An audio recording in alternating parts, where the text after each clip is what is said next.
కామారెడ్డి పట్టణానికి ఆకాశ మార్గం ద్వారా తప్ప రోడ్డు మార్గం ద్వారా పోయే పరిస్థితి ఈరోజు ఈ నిమిషానికి లేదు. అంత ఉధృతంగా ఒకవైపు పలంచవాగు, మరొకవైపు కుడలివాగు, ఇంకోవైపు మానేరు, మొత్తంగా చాలా పెద్ద ఎత్తున ఈ వరదల విపత్తు ఇవాళ రాష్ట్రానికి వచ్చింది. ఇంకా రాబోయే 4 రోజుల పాటు వర్షాలు విస్తారంగా కురుస్తాయని చెప్పి కూడా వాతావరణ శాఖ చెప్తా ఉంది.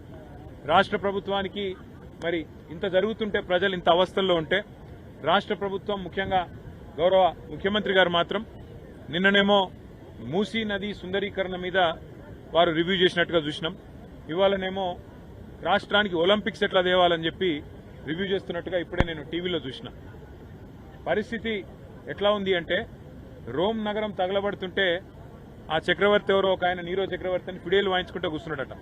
అట్లా రాష్ట్రం వరదల్లో ఉంటే మూసీ సుందరీకరణ ముఖ్యమా, లేకపోతే రాష్ట్రానికి ఒలింపిక్స్ అనే డిస్కషన్ ముఖ్యమా, లేకపోతే ప్రస్తుతం పంట